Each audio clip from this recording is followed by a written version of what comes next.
Jayraj is right Aarav. અહીં કોઈ પણ બાબતની ચર્ચા કરવાનો કોઈ મતલબ જ નથી.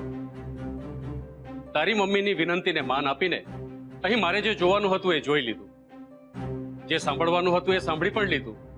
હવે તારે પોલીસ સ્ટેશન જઈને ઓફિશિયલ કમ્પ્લેન્ટ કરવી પડશે, એફઆઈઆર નોંધાવવી પડશે.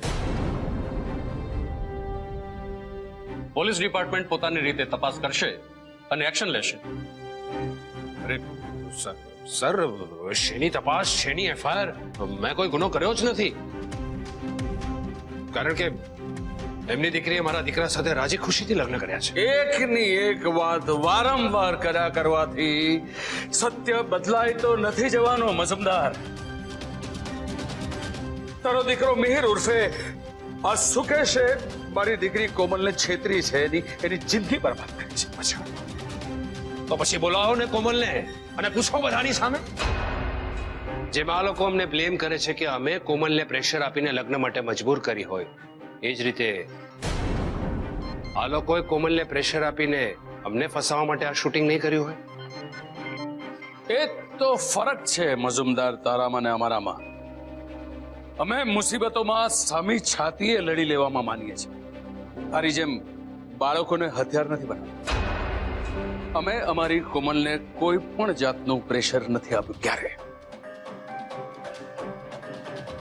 તો પછી બોલાવો ને કોમલને. કોમલ જો આવીને એમ કહે કે હા અમે એને ધમકાવીને લગ્ન માટે મજબૂર કરી છે તો હું માનું. જા સુકેશ, કોમલને લઈ આવો. નો.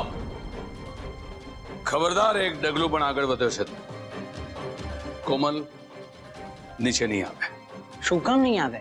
હા, એ મારી પત્ની છે, એની સાથે વાત કરવાનો મને પૂરેપૂરો અધિકાર છે. યસ. અને મારે ક્યાં ખાનગીમાં વાત કરવી છે? મારે તો બધાની હાજરીમાં વાત કરવી છે. એટલે અંકલ પ્લીઝ કોમલને બોલાવો.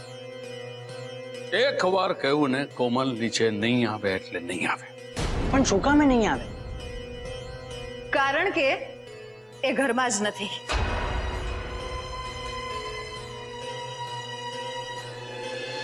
સાહેબ, હવે જોઈ રહ્યા છો ને કોણ બળજબરી કરી રહ્યું છે.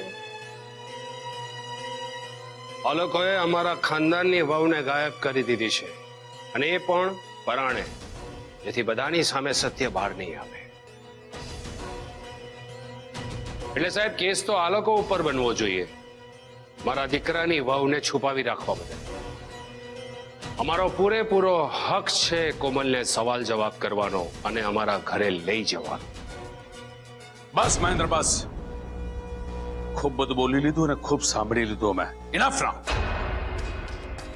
તે પોતે જ કબૂલ કર્યું છે કે તે ધમકી આપીને મારી કોમલને લગ્ન માટે મજબૂર કરી છે, અને હવે તું અમને ગુનેગાર સાબિત કરવા માંગે છે.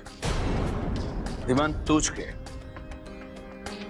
આ છોકરો કોમલની સામે આત્મહત્યા કરવા નીકળે છે, અને એનો આ બાપ કોમલને ધમકી આપે છે કે જો તું મારા દીકરા સાથે લગ્ન નહીં કરે તો તારા બાપને અને તારા પૂરા પરિવારને રસ્તા પર લાવી દઈશ.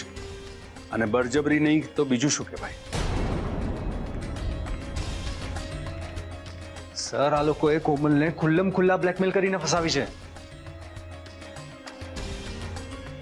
ચલો માન્યું કે મેં કોમલને બ્લેકમેલ કરી, મારી સાથે લગ્ન કરવા માટે મજબૂર પણ કરી, પણ સૌથી અગત્યની વાત, એ અમારા સુધી પહોંચી કઈ રીતે? કઈ રીતે પહોંચી એટલે? તે જેને મળવા બોલાવી હશે ને. હું એને મળવા બોલાવું ને આવે, એનો મતલબ તો એ જ થાય ને કે મારામાં ઇન્ટરેસ્ટેડ હોય તો જ મને મળવા આવે ને. સુકેશ! અવાજ નીચે.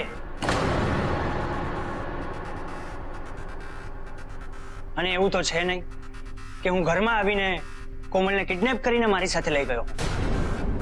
સર, પૂછો અમને, છે આ લોકો પાસે કોઈ સાબિતી કે હું કોમલને બળજબરી કરીને મારી સાથે ઉઠાવીને અહીંયાથી લઈ ગયો હું? નહીં આપી શકે. આ લોકો સાબિતી નહીં આપી શકે, કારણ કે કોમલ એની મરજીથી મારી સાથે આવી હતી. મમ્મીજી, આવી હતી કે નહીં? હા, કોમલ એની મરજીથી આવી હતી, કારણ કે તે એને તારી પ્રેમ જાળમાં ફસાવી હતી, ફોસલાવી હતી.